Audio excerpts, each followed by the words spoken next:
Aujourd'hui, on reprend les vidéos. On va parler de l'automne. L'automne, meilleure saison de l'année. Les températures sont bien.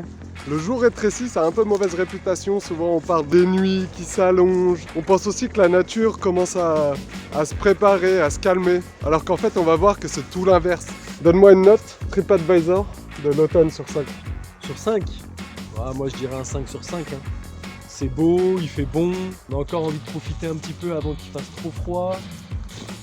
Il y a des belles couleurs, il y a plein d'espèces qui sont hyper actives, qui se préparent à passer l'hiver. Moi j'adore. Alors c'est parti.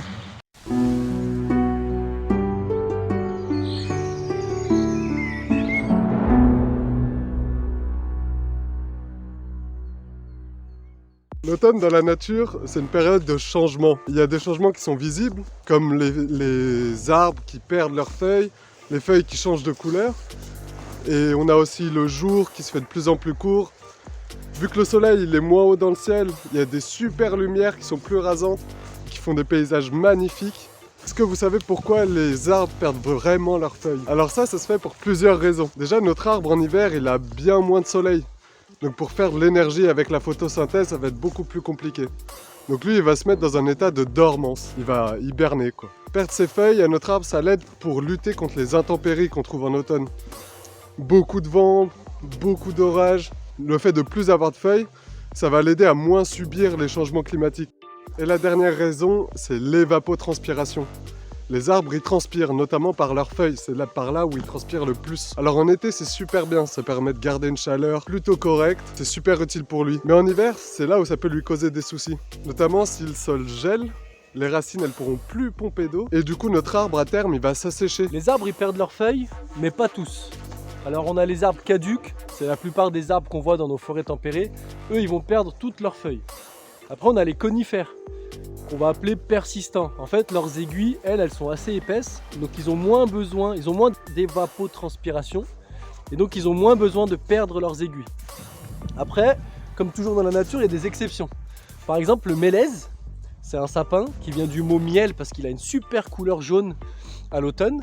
Lui va perdre ses aiguilles. Et à l'inverse, le charme, on va dire qu'il est marcescent parce que ses feuilles, elles vont sécher, devenir marron, rester sur les branches, et c'est les nouvelles feuilles au printemps, en mars, qui vont pousser les anciennes. L'automne, c'est aussi la saison où les arbres vont faire leurs fruits. On connaît beaucoup les chênes qui font les glands. Il y a aussi les châtaigniers, les marronniers, qui eux, du coup, vont accumuler de l'énergie pendant tout l'été, tout le printemps, et qui vont tout donner pour faire leurs fruits à cette saison. Et attention, si vous aimez bien les châtaignes, profitez-en, parce que dans la nature, il y a énormément d'animaux qui vont les manger. Donc là, traînez pas, il n'y en aura pas pour tout le monde. Petit chêne, là.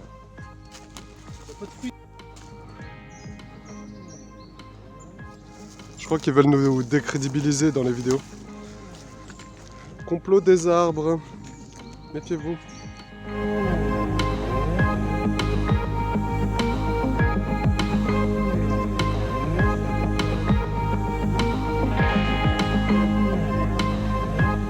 L'automne, c'est aussi synonyme d'activité pour les animaux. Et c'est à cette période où ils vont préparer l'hibernation ou l'hivernation.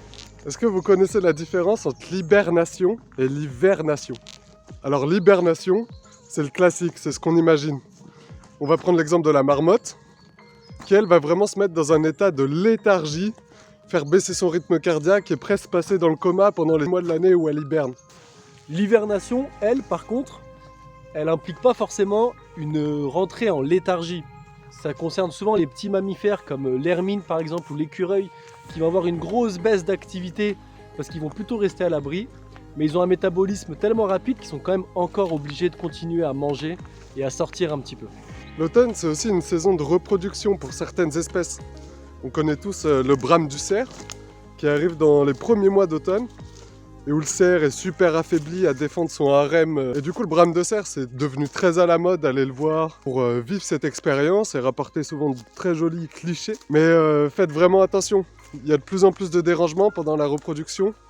Et même si c'est super impressionnant à voir, justement, il faudrait continuer de préserver ça et faire très attention à éviter de déranger les bestiaux, quoi. Là, on a les traces d'un oiseau assez particulier la citelle torche-peau. C'est un oiseau bleu qu'on retrouve souvent la tête vers le bas.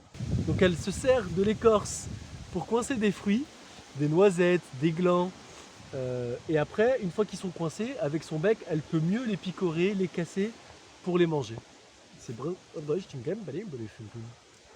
L'automne, c'est aussi la saison des migrations pour les oiseaux. Alors, dans le principe, les oiseaux, justement, ils vont migrer vers des zones plus au sud de leur territoire pour pouvoir retrouver des chaleurs correctes et surtout la nourriture qui manque en hiver par chez nous. Il n'y a pas que les grands oiseaux qui migrent, il y a aussi tous les petits passereaux du jardin qu'on voit.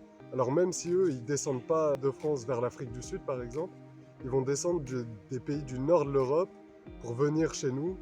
Et même en France, ils vont partir de... Ouais, ils vont descendre dans le sud, quoi. Tranquille, en vacances. Et les migrations d'oiseaux, c'est aussi un super indicateur pour nous de la météo qui change. En règle générale, quand les oiseaux vont migrer vers le sud, c'est qu'ils vont être poussés par un vent du nord qui arrive et qui est souvent très froid et qui annonce du coup le vrai passage dans un temps d'hiver, quoi. Si vous voyez des belles migrations d'oies cendrées ou de grues, c'est pas forcément bon, un bon signe, quoi, pour la chaleur. The winter is coming. Avec le changement climatique, et plus précisément le réchauffement climatique, les migrations elles sont un petit peu impactées. C'est comme les oiseaux ils se réfèrent à un changement de température, à des modifications écologiques du climat, en fait il y a des migrations qui se retrouvent décalées dans le temps. Il y a même des oiseaux, notamment le rouge-queue noir et la grive, qui eux sont même devenus sédentaires, parce qu'ils ne ressentent plus le besoin de se déplacer pour retrouver des températures clémentes. Toi tu migrerais où, Tristan ? Moi, je resterai par ici, je pense. On est plutôt bien servi chez nous. Et toi ? Moi, je ferais peut-être une petite migration de 2 semaines à Hawaï, quoi, tu vois. Petites vacances ? Vraiment migration, hein. Ouais, Attention, vraiment. c'est pour ma biologie, ma santé. Petite eau turquoise, cocktail, histoire de reprendre un peu de l'énergie, quoi. Après, c'est vrai qu'on est pas mal ici. On va pas se plaindre, mais voilà, juste checker une fois si je migrerais là-bas, tu vois, 2 semaines, et après, bon. Ouais, ça peut rentrer dans le cycle biologique, quoi.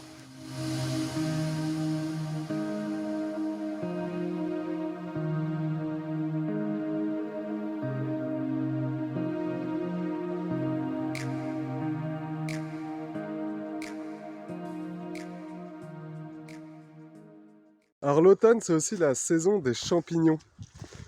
C'est là où on en retrouve le plus, où on va commencer les cueillettes. Et c'est là où ils se développent le plus en général. Les champignons, c'est super intéressant. C'est pas vraiment un animal, c'est pas vraiment un végétal. Ça a vraiment son règne à lui. Est-ce que, Tristan, tu savais que le plus grand organisme vivant sur Terre, c'était un champignon? Ouais, ça m'étonne pas. Avec leur réseau filamenteux. Exactement. Dans le Michigan, 83 hectares. 83 hectares de champignons, ils recouvrent tout un bois et est le plus grand organisme de la Terre. Est-ce que vous saviez que nous, ce qu'on mange dans le champignon, c'est son organe reproducteur? En fait, le champignon, il est 99% sous terre. On le voit bien, souvent ça fait des filaments blancs dans la terre et c'est super utile notamment pour les plantes, les arbres, pour tenir le sol aussi. Et 90% de ce qu'on retrouve dans le sous-bois, dans la terre du sous-bois d'une forêt, ça va être des champignons. Les champignons, c'est aussi super utile parce que ça nourrit un grand nombre d'insectes et même d'animaux. Il y a beaucoup de sangliers, de cerfs qui vont manger les champignons qu'ils trouvent dans la forêt. Et les insectes qui mangent les champignons, on appelle ça, Tristan? Champignophage ? Mycétophage. Allez. Ok, fin de la vidéo. C'est aussi la saison des maladies, on vous l'a pas dit. Un peu de rhume, un peu de tout. Fin de la vidéo, on espère que ça vous a plu. Ça change un petit peu, on est parti sur des généralités, on a parlé d'une saison. Ça nous permet d'apporter plein de thèmes. Nous, on aime bien ça aussi. On part un peu en impro, on prépare quand même 2-3 trucs. On espère que ça vous a plu. Likez, partagez, followez, tous ces petits mots-là en anglais. Profitez bien de l'automne, sortez, les paysages sont magnifiques. Ouais. Il y a encore plein de choses à voir, c'est super cool. Faut trouver un BAM innovant. Un BAM automne. Un BAM automne. Ouais, c'est parti. Prenez soin de la nature, be wild, émerveillé par nature. Merde. Ah, dommage. Prenez soin de la nature, be wild, émerveillé par nature.